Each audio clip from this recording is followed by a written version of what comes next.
Ang bahay ko'y nawasak ng matinding sunog. Sa edad 65, humanap ako ng masisilungan sa bahay ng aking anak, ngunit tinanggihan niya ako. Anya'y kailangan ng nobya niya ng privacy. Desperado, tinawagan ko ang pag-ibig ko noong kabataan, isang lalaking di ko nakita sa loob ng 4 na dekada. Nang buksan niya ang pinto ng mansyon, 3 salita ang sinabi niya. Sa wakas, nagbalik ka. Tuluyan nang nagbago ang buhay ko. Ngunit bago magpatuloy, siguraduhing nakasubscribe sa channel at magkomento kung saan ka nanonood nito. Gusto naming malaman kung gaano kalayo nararating ng aming kwento. Ang ngalan ko'y Gabriela at sa edad 65, akala ko'y naranasan ko na ang lahat ng pagdurusa na kayang ibigay ng buhay. Nagkamali ako. Nagsimula ang lahat isang Miyerkules na tila ordinaryo lang sa Puebla, Mexico. Nasa kusina ako't naghahanda ng kape sa hapon nang may naamoy akong kakaiba. Nagpasya akong tingnan, iniisip na baka may naiwan ako sa kalan. Nang buksan ko ang pinto ng sala, sinalubong ako ng makapal na ulap ng usok na halos di ko makita ang daan. Nasa mga kurtina na ang apoy at mabilis na umaakyat sa mga dingding na nagpatigil sa akin ng ilang mahalagang segundo.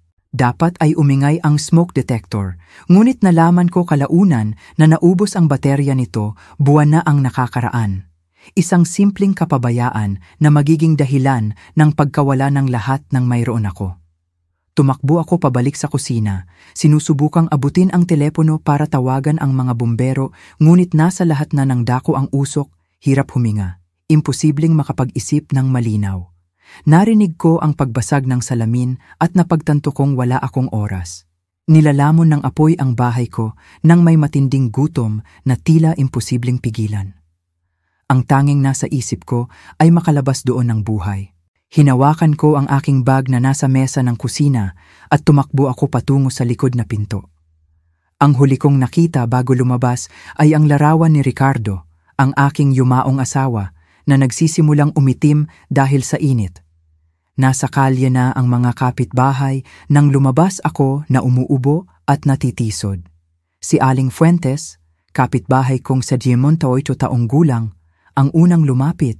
Niyakap ako habang pareho kaming walang magawa na pinagmamasdan kung paano nilamon ng apoy ang bahay kung saan ako nanirahan ng mahigit 40 taon. Dumating ang mga bumbero sa loob ng 10 minuto, ngunit huli na ang lahat. Nagawa nilang pigilan ang pagkalat ng apoy sa mga karatig bahay, ngunit ang sa akin ay hindi na maililigtas. Sa loob lamang ng 1 oras, 4 na dekada ng alaala ang nagmistulang abo. Ang mesa sa kusina kung saan dati nagho-homework si Diego, ang mga dingding na nagtago ng marka ng paglaki ng aking anak, ang silid na ibinahagi ko kay Ricardo sa loob ng 32 taon, lahat ay nawala. Tumayo ako sa bangketa, balot sa isang kumot na inilagay ng isang tao sa aking balikat habang ginagawa ng mga bumbero ang kanilang trabaho. Kalaunan ay sasabihin nila sa akin na malamang ito ay short circuit sa isang lumang saksakan sa sala. Isang simpleng problemang elektrikal na nagpaguho sa aking buhay. Sa wakas ay humupa ang apoy, iniwan lamang ang isang itim at umuusok na istruktura. Lumapit ang hepe ng bumbero na may mukhang puno ng uling. Ang kanyang mga mata ay puno ng awa na hindi ko kayang tanggapin sa sandaling iyon. Patawad po, Ginang. Ginawa namin ang lahat ng aming makakaya, ngunit hindi na niya kailangang tapusin ang pangungusap. Nakita ko na ito sa aking sarili, total na pagkasira. Lahat ng pag-aari ko, maliban sa damit na suot ko at laman ng aking bag, ay nawala. Ang mga kapitbahay na pinalad na mayroon pa ring bahay ay tumanggap sa akin sa unang gabi. Iginiit ni Aling Fuentes na manatili ako sa kanya, ngunit masikip na ang maliit niyang apartment dahil sa bisita ng kanyang mga apo. Nagtalaga ang Red Cross ng mga emergency shelter, ngunit ang ideya ng pagtulog sa gym na puno ng estranghero ay lalong nagpalala ng aking kawalan. Noon ko nalaman na kailangan kong tawagan si Diego. Nakatira ang aking anak mga 40 minuto ang layo sa Cholula, sa isang eleganteng kapitbahayan na may mga kalsadang puno ng puno at mga bahay na tila galing sa magasin. Lumipat siya doon, 4 na taon na, ang nakakaraan ng ma-promote siya bilang regional manager sa kumpanya ng seguro kung saan siya nagtatrabaho. Hindi kami malapit, hindi sa paraang dapat maging malapit ang mga ina at anak, ngunit siya na lang ang tanging pamilya na naiwan sa akin. Ginamit ko ang telepono ni Aling Fuentes dahil ang sa akin ay natunaw kasama ng lahat ng iba pa. "Diego, anak, si nanay to," sabi ko na may boses na mas mahina kaysa sa balak ko. "Nanay, ano ang nangyari? Mukhang balisa ka." "May sunog, anak. Wala na ang bahay, lahat ay nawala." Nagkaroon ng katahimikan na tila walang katapusan. "Nasaktan ka ba?" "Hindi, ayos lang ako. Ilang gasgas lang at iritado ang lalamunan dahil sa usok, ngunit kailangan ko ng matutuluyan habang inaayos ko ang mga bagay-bagay." "Pansamantala lang." Isa pang katahimikan.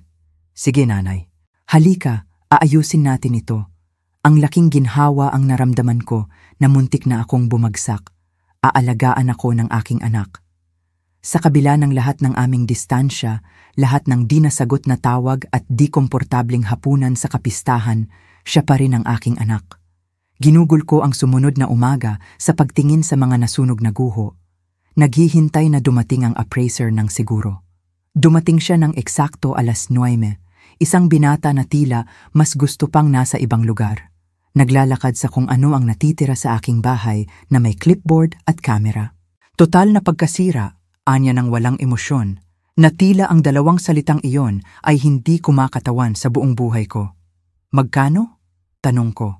Bagaman natatakot akong marinig ang sagot.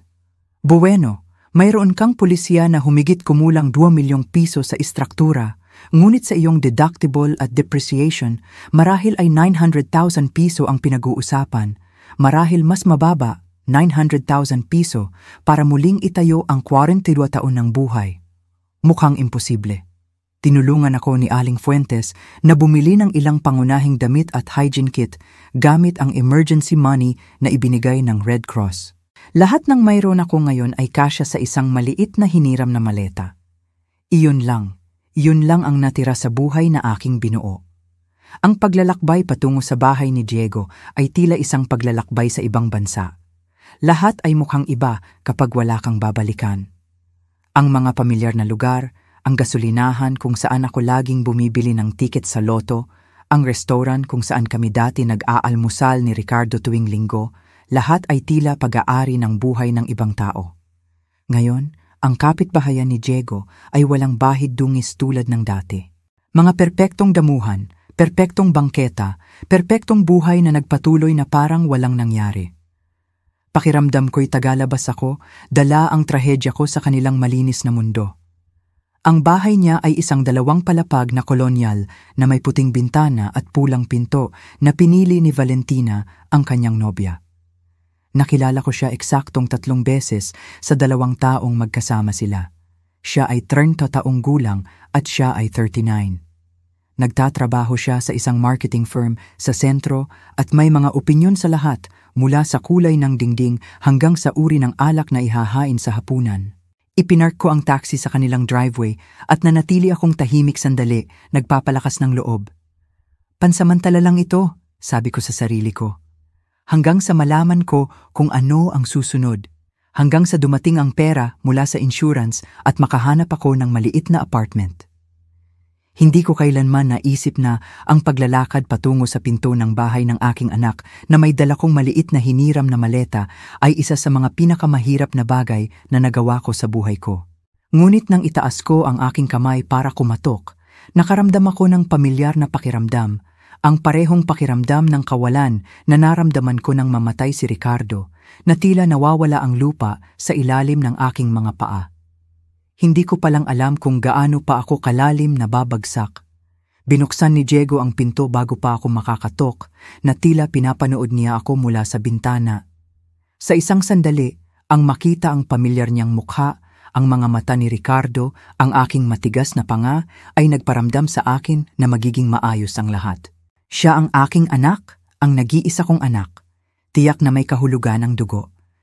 "Nanay," sabi niya, habang umusog para papasukin ako, ngunit ang kanyang boses ay may lamang hindi ko matukoy. Distansya siguro o pagkapahiya? Lumitaw si Valentina sa likod niya, halos agad-agad, na tila naghihintay sa likod ng entablado. Nakasuot siya ng puting maong at blusang seda na malamang ay mas mahal pa sa karaniwan kong ginagastos sa pamimili sa isang buwan. Ang kanyang kulay kape na buhok ay nakapusod sa isa sa mga mesibun na sa paanong paraan ay mukhang perpektong ayos at ang kanyang ngiti ay hindi umabot sa kanyang mga mata. "Gabriela, anong horrible ang nangyari sa bahay mo?" sabi niya. Ngunit lumakong maleta ang tinitingnan niya, hindi ako. Kinwento ni Diego ang nangyari. Inilagay ko ang aking maleta sa kanilang malinis na entrada. Biglang naging alam kung paano ako tingnan. Ang bago kong damit, mura at simple, ay mukhang hindi bagay laban sa pinakintab na marmol ng pasilyo. Naamoy ko pa rin ang usok na kumapit sa aking buhok sa kabila ng pagligo ko sa bahay ni Aling Fuentes. "Pansamantala lang ito," sabi ko nang mabilis, hanggang sa makabangon ako. Nagkatinginan sina Diego at Valentina, isa sa mga walang salitang usapan ng mag-asawa na nagbubukod sa lahat ng iba pa sa silid. Nakita ko si Ricardo at ako na ginagawa rin iyon nang hindi mabilang na beses. Ngunit mula sa kabilang panig, pakiramdam ko ay inilalabas nila ako mula sa isang club na hindi ko alam na mayroon. "Upo tayo at mag-usap," sabi ni Diego, iginagabay ako sa sala. Ang bahay nila'y maganda sa paraan na maganda ang mga bahay sa magasin. Lahat ay nagtutugma, walang-wala sa lugar. Mga puting muebles na mukhang walang sinumang umupo. Mga salaming coffee table na sumasalamin sa liwanag ng mga bintana na napakalinis kaya tila din nakikita. Ito ang uri ng bahay na kinatatakutan mong hawakan ng anuman. Umupo ako sa gilid ng malinis na sofa. Ang aking mga bagong sapatos ay matatag na nakalapat sa walang bahid na sahig na kahoy. Napansin ito ni Valentina at bahagyang umurong. "Kaya, ano ang plano?" tanong ni Diego. Umupo sa silya sa harap ko. Hindi sa tabi ko sa sofa, kung saan sana niya kayang yakapin ang kanyang nagdadalamhating ina, kundi sa harap ko na tila may transaksyon kaming ginagawa. "Bueno, sinabi ng appraiser ng siguro na aabuti ng ilang linggo para iproseso ang lahat, marahil isang buwan. Inaasahan kong manatili dito hanggang noon, hanggang sa makahanap ako ng maliit na apartment o kung ano paman." Ang katahimikan na sumunod ay tumagal ng mga segundo higit sa dapat. Nakita ko kung paano nagbago ang mukha ni Valentina. Nakita ko kung paano bahagyang humigpit ang kanyang panga. Yumuko siya at inilagay ang kanyang kamay sa braso ni Diego, isang kilos na mukhang sumusuporta, ngunit malinaw na mapagmay-ari. "Nanay," panimula ni Diego, at nalaman ko sa tono niya na ang susunod ay dudurog sa puso ko. Ang problema ay, nag-usap kami ni Valentina at talagang pinahahalagahan namin ang aming privacy dito. Mahaba ang oras ng trabaho namin at ito ang aming santuwaryo, kung naiintindihan mo. Kumindat ako ng hindi lubos na naiintindihan. Hindi ako mang-aabala. Mananatili ako sa malayo. Tutulong ako sa kusina, paglilinis. Hindi ako magiging abala. Yumuko si Valentina. Ang kanyang boses ay malambing ngunit matatag. Hindi tungkol sa abala, Gabriela, kundi sa espasyo. Ang bahay na ito ang aming unang tahanan na magkasama at inaayos pa namin ang aming ritmo bilang magkasintahan. "Ako ang nanay niya," sabi ko. Lumabas ang mga salita na mas matalim kaysa sa intensyon ko. "Oo naman," sagot ni Valentina nang mahinahon. "At kaya naisip namin na mas magiging komportable ka sa ibang lugar, kung saan ka magkakaroon ng iyong kalayaan habang nagtatayo ka ulit."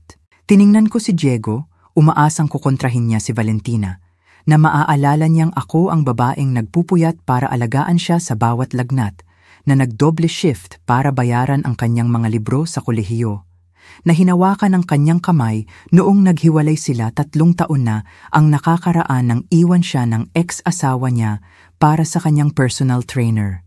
Sa halip, tumango siya. "Tama si Valentina.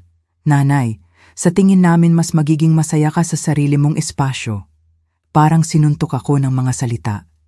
Naramdaman ko talaga na humigpit ang aking dibdib na tila may pumipiga sa aking baga.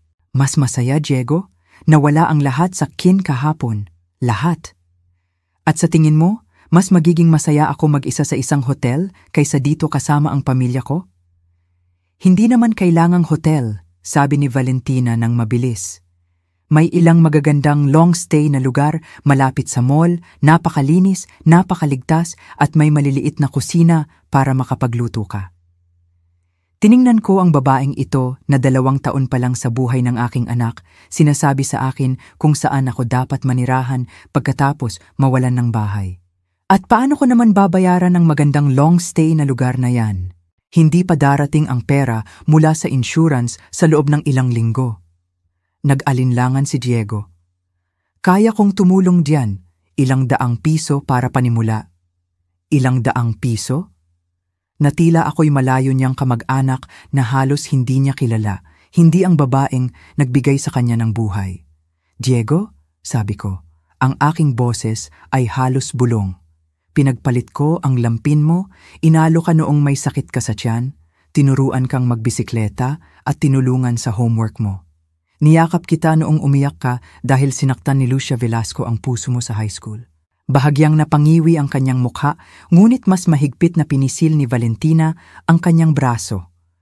Walang kumukwestiyon sa iyong kasaysayan, sabi niya. Sa tingin lang namin mas magiging komportable tayo sa ilang limitasyon. Limitasyon. Narinig ko ang salitang iyon mula sa therapist na kinonsulta ni Diego matapos ang kanyang diborsyo. Lahat ay tungkol sa limitasyon. Pinaalis niyo ako, sabi ko ng direkta. Hindi ka namin pinaalis, protesta ni Diego. Sinasabi lang namin na baka hindi ito gagana para sa lahat. Kanino galing ang ideya? Tanong ko, bagaman alam ko na ang sagot. Nakita ko ito sa kung paano bahagyang sumandal si Valentina, nasisiyahan na tila nanalo sa isang bagay. Pinag-usapan namin ito, sabi ni Diego, ngunit hindi siya tumitingin sa aking mga mata. Dahan-dahan akong tumayo, ang aking tuhod ay umuugong na nagpaalala sa akin na ako'y 75 taong gulang na at nag-iisa sa mundo. Naiintindihan ko. Nanay, huwag kang magdrama. Ginagawa namin ang sa tingin namin ay pinakamabuti para sa lahat. Ang pinakamabuti para sa lahat? Inulit ko ang mga salita na tila nasa ibang wika. Ang pinakamabuti para sa lahat, Diego, ay hindi matulog ang nanay mo sa lansangan ngayong gabi. Ang perpektong makeup na mukha ni Valentina ay nagpakita ng pag-aalala. Hindi mo kailangang matulog sa lansangan. Tulad ng sabi ko, may mga opsyon. Tiningnan ko ang malinis na sala muli sa mga larawan ng pamilya na kasama sina Diego at Valentina, ngunit wala ako. Sa mga mamahaling muebles na tila hindi pwedeng gamitin, sa aking anak na pinili ang malamig at magandang babaeng ito sa halip na ang sarili niyang ina. Tama ka, sabi ko. Sa wakas, palaging may mga opsyon. Kinuha ko ang aking maliit na maleta. Ang bigat nito ay mas mabigat ngayon na alam kong hindi ako malugod na tinatanggap. Tumayo si Diego na mukhang hindi komportable, ngunit hindi sapat ang kanyang pagkailang para magbago ang isip. Tatawagan kita sa ilang araw, sabi niya. Sa oras na makahanap ka ng matutuluyan. Huwag ka nang mag-abala, sabi ko, nagulat sa tatag ng aking boses. Ayaw kong abalahin ang iyong santuwaryo. Si Valentina ay nagpakita ng kaunting hiya, ngunit hindi sapat para magsalita. Hindi sapat para sabihing, sandali, mali ito, nanay mo siya. Lumabas ako mula sa perpektong bahay na yon kasama ang perpektong mag-asawa at kanilang perpektong limitasyon at nanatili ako sa bangketa nang matagal bago ko napilitan ang sarili kong lumakad. Mula sa bintana sa harap, nakita ko sina Diego at Valentina na nag-uusap, marahil tungkol sa kung gaano ako kahirap, kung gaano karaming drama ang dala ko sa kanilang payapang buhay. Hindi ko pinalampas ang kabalintunaan. Maraming taon pagkatapos mamatay si Ricardo, sinasabi ko sa sarili na malakas ako, independent, na hindi ko kailangan ng sino man. Ngayon, nang talagang kailangan ko ng tulong, nalaman ko na ang kalayaan ay isang luho na kaya mo lang bayaran kung mayroon kang mga opsyon. Naglakad ako papunta sa isang maliit na hotel sa kanto at halos lahat ng pera ko ay ginastos sa isang kwarto para sa gabi. Nakaupo sa matigas na kama, tinitingnan ang mga nagbabalat na dingding, sinubukan kong alamin kung saan dapat pumunta ang isang 50 taong gulang na babae na halos walang pera at isang maleta lamang ng murang damit. Noon ko naalala ang calling card na dala ko sa aking pitaka sa halos 40 taon, milagrosong nailigtas dahil kasama ko ito noong nasunog ang bahay. Dilaw na sa katagalan at malambot na dahil sa kapupunasan. Isang card na hindi ko inakalang gagamitin ko mula sa isang lalaking minahal ko noong bata pa ang mundo at tila lahat ay posible. Si Raul Delgado, ang lalaking nangakong babalikan ako. Isang araw bago umiral eksaktong 10:45, isang silver na Mercedes ang huminto sa harap ng hotel, nagniningning sa gitna ng sirang kalsada. Sumilip ako sa bintana habang nagpapark ang kotse, ang puso ko'y bumubulso, tila ibong gustong makawala sa hawla. Tinted ang mga bintana, kaya di ko makita sa loob, pero may malalim sa dibdib ko ang nagsabing siya iyon. Namatay ang makina at bumukas ang pinto ng driver. Kahit 40 taon na, kahit may uban at kulubot, kahit dala ang bigat ng dekadang di ko kasama siya, agad ko siyang nakilala. Lumabas si Raul Delgado sa kotse na tila galing sa aking panaginip. At nang tumingin siya sa bintana kung nasaan ako, gumuho ang mga taon sa pagitan namin na parang wala. Kinuha ko ang maleta at mabilis na bumaba sa hagdan, tulad ng isang takot na baka mawala ang panaginip kung masyadong matagal maghintay. Nakatayo siya sa tabi ng kotse, naghihintay. Si Raul ay may parehong tiwala sa sarili tulad noong 2010, ngunit ngayon ito'y pinino, pinakinis ng tagumpay at gulang.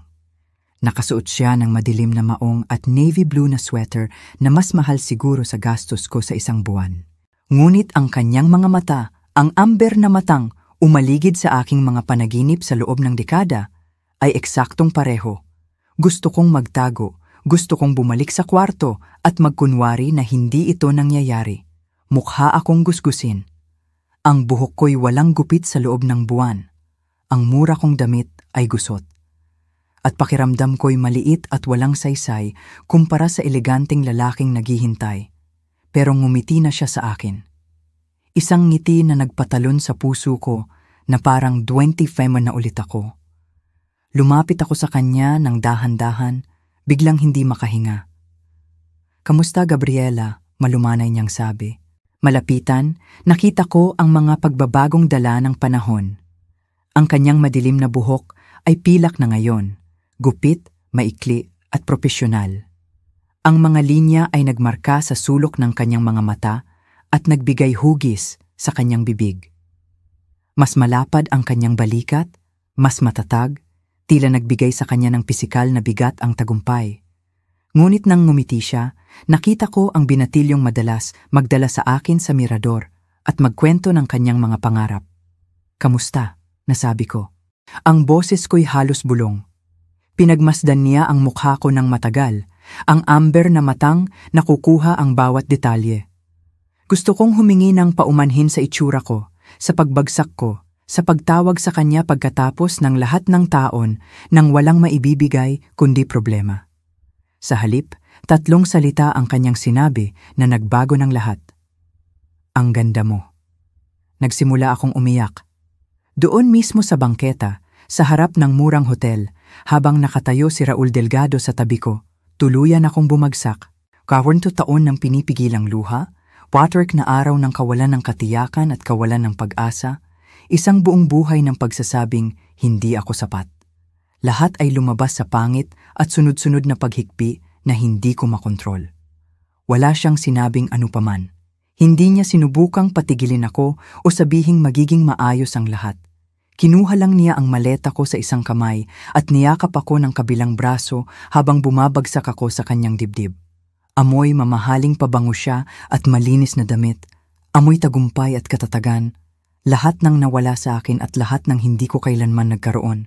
Ang kanyang sweater ay malambot sa aking pisngi at ang kanyang mga braso imatibay sa aking nanginginig na balikat.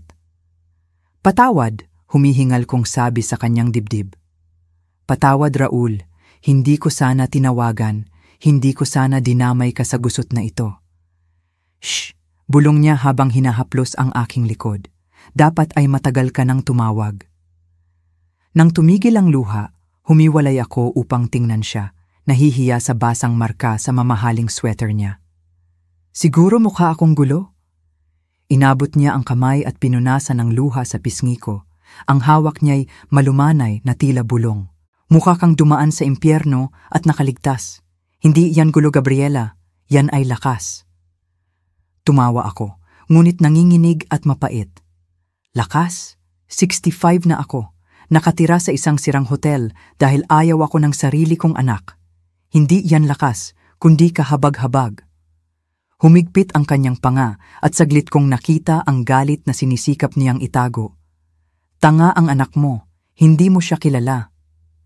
Hindi ko kailangang kilalanin siya, kilala kita. Huminto siya, ang kanyang mga kamay ay nananatiling mahinahon sa aking balikat. Oh, at least kilala kita. At ang Gabriela Mendoza na kilala ko ay hindi kailanman tatanggihan ang isang nangangailangan, lalo na ang pamilya.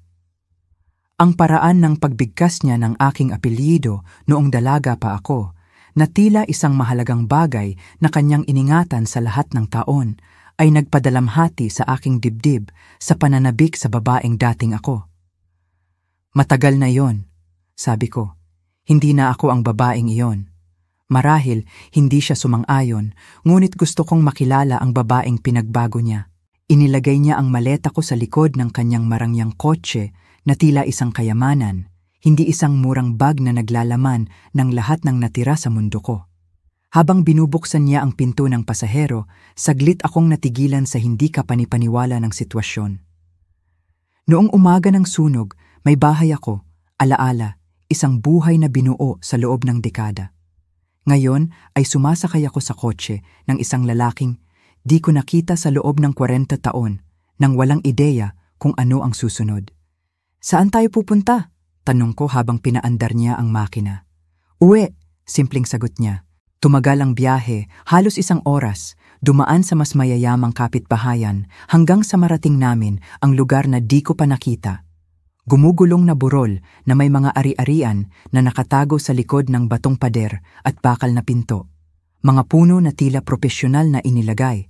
Mga mailbox na marahil ay mas mahal pa sa mga kotse ng karamihan.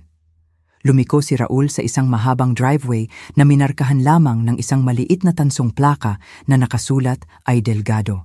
Kumurbada ang daan sa gitna ng matatandang puno at inalaga ang hardin bago bumukas sa isang bilog na entrada sa harap ng isang bahay na nakapagpatigil sa aking hininga. Hindi ito magarbo o kahanga-hanga. Ito'y elegante sa paraan na elegante ang tunay na pera. Diskreto, ligtas, at binuo upang tumagal. Bato at kahoy na may matataas na bintana na sumasagap sa liwanag ng hapon at isang beranda na nagaanyaya sa iyong umupo at magtagal. Raul, bulong ko habang tinitingnan ang monumentong ito ng lahat ng kanyang nakamit.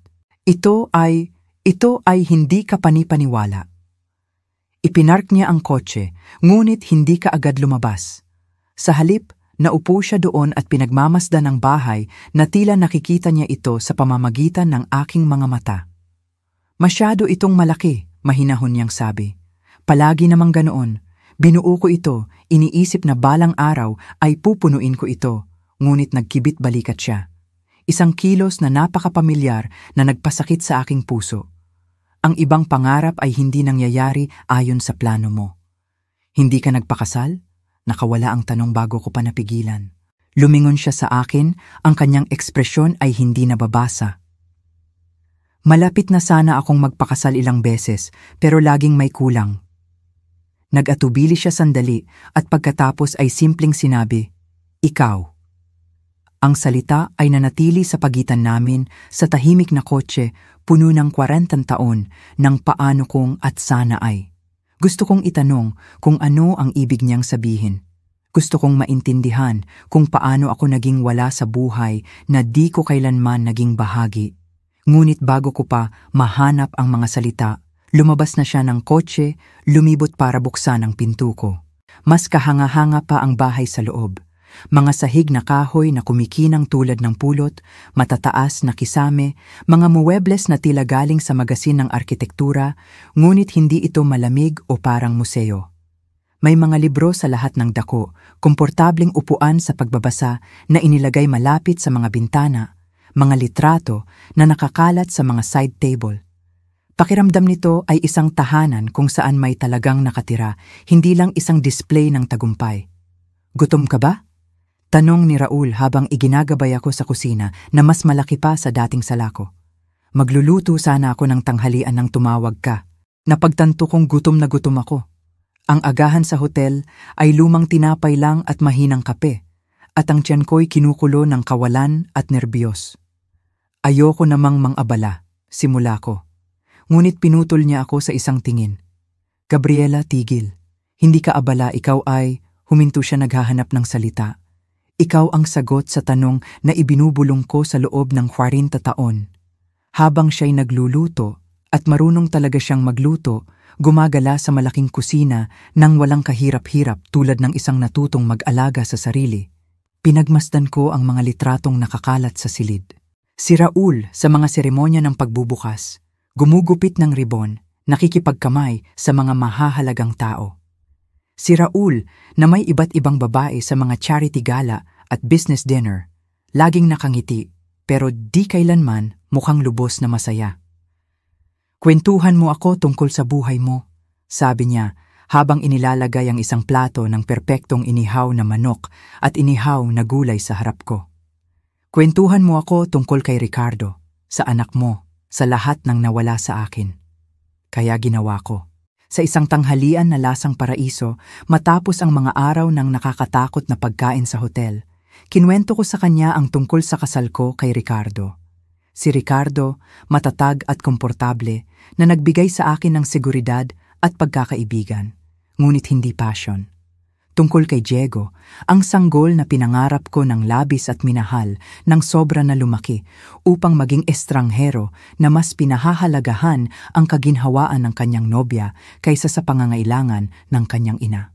Kinwento ko sa kanya ang mga tao ng pagiging mabuting asawa, mabuting ina, mabuting byuda, tungkol sa sunog na kumuha sa lahat ng pag-aari ko at ang anak na kumuha sa lahat ng natitira sa akin. Nakinig si Raul nang hindi sumasabat, ang kanyang mga amber na matay di bumitaw sa aking mukha. Nang matapos ako, nanahimik siya ng matagal. Patawad, sabi niya sa huli. Patawad kay Ricardo, sa bahay mo, sa anak mo, pero di ako nagsisisi na tinawagan mo ako. Bakit? Lumabas ang tanong na mas maliit kaysa sa gusto ko. Inabot niya ang kamay sa mesa at hinawakan ang kamay ko. Malakas pa rin, malumanay pa rin, kayang pabilisin ang tibok ng puso ko kahit pagkatapos ng maraming taon. Dahil di ako tumigil na mahalin ka, tahimik niyang sabi. Dahil bawat negosyong ginawa ko, bawat tagumpay na nakamit, bawat pisong kinita, lahat ay para maging karapat-dapat ako sa iyo kapag bumalik ka sa akin. Raul, alam kong parang baliw ito. Alam kong 40 taon ay mahabang panahon at iba na kami ngayon. Pero nang marinig ko ang boses mo sa telepono ngayong araw, parang ang nawawalang piraso ng buhay ko ay sa wakas bumagay sa lugar. Tiningnan ko ang aming mga kamay na magkasama, ang kanya'y tan at maayos, ang akin ay gasgas na sa trabaho at nagpapakita ng bawat araw ng aking 65 taon. Hindi na ako ang babaeng naalala mo. Hindi siya sumang-ayon. Mas mabuti ka, totoo ka. Nabuhay ka at nagmahal at nawalan at nakaligtas. Ang babaeng 20 taong gulang ay maganda, ngunit potensyal lang iyon. Ikaw ang babaeng pinagmulan ng potensyal na iyon. Ang mga salita ay kumalat sa aking puso tulad ng mainit na kumot, nagpapagaling ng mga sugat na di ko alam na dala ko pa. Sa unang pagkakataon sa mahabang panahon na kaya kong tandaan, pakiramdam ko'y nakita ako, di bilang ina ng isang tao o asawa ng isang tao o pasanin ng isang tao, kundi bilang ako mismo. Ano na ngayon? Tanong ko. Ngumiti si Raul. Ang parehong mapangwasak na ngiti na nagpahulog sa akin sa kanya noong bata pa ang mundo. Ngayon, malalaman natin kung paano ang natitirang bahagi ng ating buhay na magkasama kung gusto mo ako. Habang nakaupo ako sa kanyang magandang kusina na puno ng masarap na pagkain at posibilidad. Napagtanto ko na minsan ang sunog na sumisira sa iyong dating buhay ay gumagawa lamang ng espasyo para sa buhay na dapat mo sanang naroon. Ang pamumuhay kasama si Raul ay parang pagtuklas ng isang bersyon ng sarili ko na nakalimutan kong umiral. Ang unang linggo'y kakaiba, Naglalakad kaming magkapares ng patingi-tingi, parang magalang na estranghero na nagbabahagi ng espasyo. Ibinigay niya sa akin ang buong guest suite ng kanyang bahay, isang silid na mas malaki pa sa dating sala ko, isang pribadong banyo na may batya na kasya ang 2 tao at isang maliit na sala na may tanaw sa kanyang mga hardin. Pakiramdam ko'y nasa isang marangyang hotel ako, takot hawakan ng anuman o mag-iwan ng labis na bakas ng aking presensya. Ngunit matiyaga si Raul sa paraan na natututo ang mga lalaking matagumpay at unti-unti akong nagsimulang mag-relax. May katulong siya, si Carmen, na dumarating 3 araw sa isang linggo. Ngunit sa ibang araw, nakita ko ang sarili kong nagluluto para sa kanya. Nagsimula ito ng maliit, gumagawa ng kape sa umaga, naghahanda ng simpleng tanghalian. Ngunit pinahahalagahan ni Raul ang lahat ng may sigasig ng isang taong kumain ng buffet at pagkain sa restaurant sa loob ng dekada. Ang galing nito, sabi niya isang gabi habang nilalasap ang nilaga na ginawa ko using the recipe ng lola ko. Wala pa akong nakain na lutong bahay na ganito sa loob ng taon. Hindi naman elegante, tutol ko. Pero sa loob, kumikinang ako. Kailan ba huling may nagpahalaga sa luto ko? Si Diego, laging nagrereklamo na 5 lang ang inuulit kong putahe. Minsan, si Valentina nagmungkahi ng mas modernong lasa para sa family dinner. Umiling si Raul. Perfecto, ikaw ang perpekto. Ang salitang perpekto ay dapat sana'y nagpaliwanag sa akin. 65 na ako, may sumisilip na puting buhok at mga linya ng ekspresyon na naging permanenteng kulubot. Ang mga kamay ko'y may bahid ng edad, ang katawan ko'y malambot sa mga lugar na dating matigas. Malayo ako sa perpekto. Ngunit nang tumingin si Raul sa akin, nakita ko ang aking sarili sa kanyang mga mata bilang isang maganda, karapat-dapat sa pagmamahal at maamong pag-aalaga. Nasanay kami sa mga gawain na tila natural na paghinga. Nag-aalmusal kami ng magkasama sa likod beranda kung saan binabasa ni Raul ang mga ulat ng negosyo at ako naman ay nanonood sa mga ibon sa kanyang mga pinong tirahan. Naglalakad kami sa hapon sa paligid ng ari-arian kung saan ipinapakita niya sa akin ang mga hardin na siya mismo ang nagtanim at ang greenhouse kung saan siya nagtatanim ng orchidyas bilang libangan. Ang mga gabi ay para sa pag-uusap.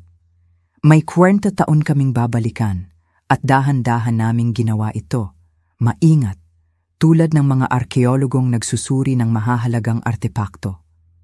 Kinwento ko sa kanya kung gaano kahirap ang mawalan kay Ricardo, ang kawalan ng laman ng bahay sa sumunod na mga buwan, kung paano ko kailangang pilitin ang sarili kong bumangon sa kama bawat umaga, ang kalungkutan ng pagkabiyuda, ang paraan kung paano ka tratuhin ng mga tao na tila kalahati lang ng tao kapag wala na ang iyong asawa.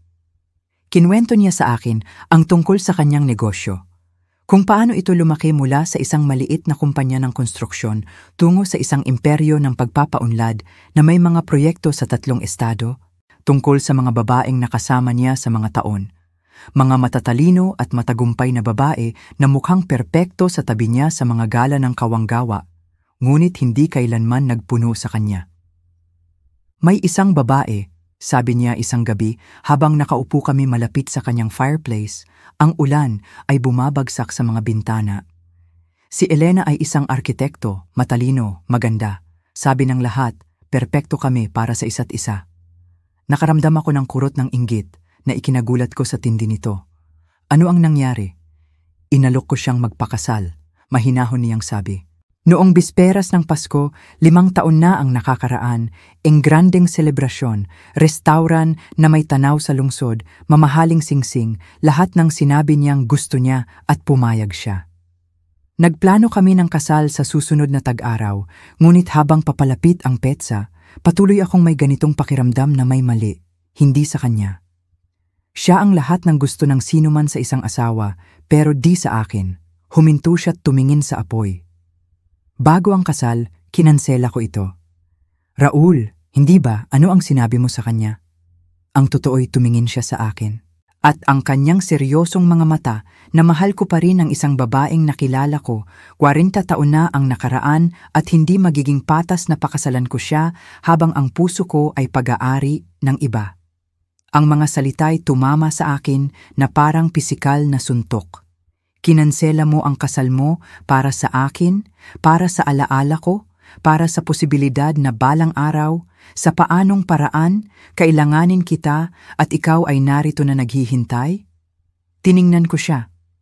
Sa matagumpay at gwapong lalaking ito na kaya sanang makuha ang sinuman, at sinubukan kong iproseso ang sinasabi niya. Baliw ito, sabi ko. Oo, ito ay yumuko siya at hinawakan ang aking mga kamay. Mas baliw pa na iningatan mo ang calling card ko sa pitaka mo sa loob ng 40 taon. Tama siya. Oo, pareho kaming baliw, pareho kaming namumuhay sa mga multo ng ano kung nangyari sana. Ngunit sa paanong paraan, laban sa lahat ng inaasahan, ang aming kakaibang tatak ng kabaliwan ay nagbalik sa amin. 3 linggo matapos ang aking pagdating, tumawag si Diego. Nasa kusina ako ni Raul, nagluluto ng hapunan at humuhuni sa sarili ko. Talagang humuhuni. Isang bagay na di ko nagawa sa loob ng maraming taon nang tumunog ang telepono ko. Ang pangalan ni Diego sa screen ay nagpakulo sa tiyan ko sa pamilyar na kaba. Hello anak, sabi ko. Sinisikap panatilihing neutral ang boses ko. Nanay, ang tono niya'y kakaiba, maingat na kinontrol. Sinusubukan kitang tawagan. Ang telepono mo'y laging dumidiretso sa voicemail. Totoo yon. Sinisala ko ang mga tawag ko, hindi handang harapin ang anumang kasalanan o obligasyong ipataw ni Diego. Abala ako. Abalang ano? Narinig kong umalis ka sa hotel, ilang linggo na ang nakaraan. Saan ka nakatira? Luminga ako sa magandang kusina ni Raul, sa sariwang bulaklak na dinala niya sa bahay kaninang umaga, sa mamahaling baso ng alak sa counter. Nakatira ako sa isang kaibigan. Anong kaibigan? Nanay, wala kang kaibigang mayaman. Ang kanyang hinuha ay nakasakit sa akin dahil totoo ito sa matagal na panahon pagkatapos mamatay ni Ricardo. Pinabayaan ko ng lumabo ang karamihan sa aking mga pagkakaibigan. Masyadong pagod at masyadong mayabang upang panatilihin ang mga relasyon kung wala akong maiaalok kapalit. Magugulat ka ba? Malamig kong sabi. Nagkaroon ng katahimikan at halos marinig ko siyang nagpoproseso ng impormasyong iyon. Nanay, sa tingin ko kailangan nating mag-usap. Napag-usapan namin ni Valentina ang sitwasyon at sa tingin namin ay marahil nagmadali kami. Baka pwede kang manatili sa guest room namin sandali hanggang sa makabangon ka. Ang alok na sanay nangahulugan ng lahat sa akin 1 buwan na ang nakakaraan, ngayon ay pakiramdam ko'y walang laman, nakakainsulto o higit pa. Ano ang nagpabago ng isip mo? Isa pang saglit na pagtigil. Napagtanto namin na marahil masyado kaming nakatuon sa sarili naming pangangailangan. Dapat magkaisa ang pamilya. Ang ibig niyang sabihin, napagtanto ko, ay malamang narinig niya sa tsismisan sa kapitbahayan na hindi na nakatira ang kanyang ina sa isang murang hotel. May nagsabi na nakita siyang may kasamang bihis na lalaki sa isang mamahaling kotse. Nagtataka si Diego at ang pagtataka ang nagpabigay galang sa kanya. Mabait yan, sabi ko, pero masaya ako kung nasaan ako. Nanay, hindi ka pwedeng lumipat na lang sa isang estranghero. Hindi iyon ligtas. Ano ang alam mo tungkol sa taong ito? Alam kong hindi niya ako kailanman pinaramdam na pasanin, mahinahon kong sabi. Alam kong pinahahalagahan niya ang aking kumpanya at pinahahalagahan ang aking luto at sinasabi niya sa akin na maganda ako araw-araw. Ang kasal ay hindi tulad ng aking una. Nang ikasal ako kay Ricardo 40 taon na ang nakakaraan, ang lahat ay tungkol sa inaasahan ng iba. Puting damit, seremonya sa simbahan, reception sa community center na may DJ at open bar. Inimbitahan namin ang lahat ng kilala namin at ilang tao na hindi namin gaanong gusto dahil iyon ang ginagawa. Isinagawa namin ang ritual para sa komunidad, hindi para sa aming sarili. Sa pagkakataong ito, eksakto ang ginawa namin ni Raul sa gusto namin. Naganap ang seremonya sa kanyang hardin sa likod isang malamig na umaga ng Nobyembre, umingkabuan matapos ang tawag sa telepono sa hotel. Ang pastor ay matagal ng kaibigan ni Raul at ang tanging saksi ay si Carmen, ang mayordoma, at si Miguel, ang kasosyo sa negosyo at matalik na kaibigan ni Raul sa loob ng 25 taon. Nakasulat ako ng simpleng asul na damit na sabi ni Raul ay bagay sa aking mga mata at siya'y nakasuot ng kulay abo na suit na nagpatingkad sa kanya. Walang yabang, walang porma, walang stress para magpasikat. 2 tao lang na muling nagtagpo pagkatapos ng 4 na dekada, nangangako na gugugulin ang nalalabi nilang panahon ng magkasama. Dumalo si Diego sa kasal. Pinag-isipan ko kung iimbitahan ko pa ba siya, ngunit kinumbinsi ako ni Raul na subukan muli. Anak mo siya, simpleng sabi niya. Pagsisisihan mo kung hindi mo siya bibigyan ng pagkakataong gawin ang tama. Kaya tinawagan ko siya 2 linggo bago ang seremonya. Kami ni Raul ay ikakasal, sabi ko ng diretsahan. Nobyembre 15, alas 2, maligayang pagdating, ngunit hindi imbitado si Valentina. Nag-isa siyang dumating, mukhang di komportable sa suite na mas mahal pa siguro sa buwanang budget ko. Magalang niyang kinamayan si Raul. Nakipag-usap siya ng maayos at nakangiti pa nang ideklara kami ng pastor na mag-asawa. Pero nakita ko ang kalkulasyon sa kanyang mga mata kung paano niya sinuri ang bahay ni Raul, ang kotse nito, ang mga halatang tanda ng kayamanan. Ngayong umaga, nagising ako sa bisig ni Raul, sa bisig ng asawa ko, sa kwarto na naging sa amin, sa bahay na naging tahanan namin. Sumisilay ang sikat ng araw sa mga bintana na nakaharap sa mga hardin na magkasama naming inalagaan at naamoy ko ang kape na ginagawa ni Raul tuwing umaga bago ako magising. Sa edad 66, mas masaya ako kaysa sa dati.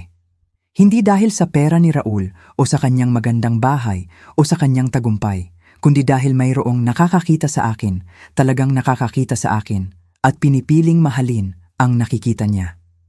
Ang sunog ay kumuha sa aking dating buhay, nilamon at ginawa itong abo. Ngunit minsan naiisip ko habang pinapanood si Raul na nagbabasa ng kanyang pahayagan sa umaga sa kabilang dako ng mesa ng agahan. Ang pagkawasak ay isa lamang salita para sa pagpapanibago. Minsan kailangan mong mawala ang lahat ng akala mo ay gusto mo upang matagpuan ang lahat ng talagang kailangan mo. At minsan, kung napakaswerte mo, ang unang pag-ibig ay may pangalawang pagkakataong maging pag-ibig magpakailanman. Ang business card na iningatan ko sa loob ng 40 taon ay naka-frame ngayon sa desk ni Raul sa kanyang opisina. Isang paalala na ang ilang pangako ay karapat-dapat ingatan, kahit na tumatagal ng 4 na dekada bago matupad. Kung nagustuhan mo ang kwentong ito, huwag kalimutang mag-subscribe sa channel at i-activate ang mga notification para hindi mo makaligtaan ang aming mga video. At kung gusto mo pa kaming suportahan, isaalang-alang ang pagiging miyembro ng channel.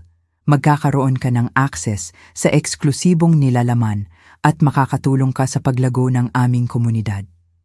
Salamat sa panonood hanggang dito.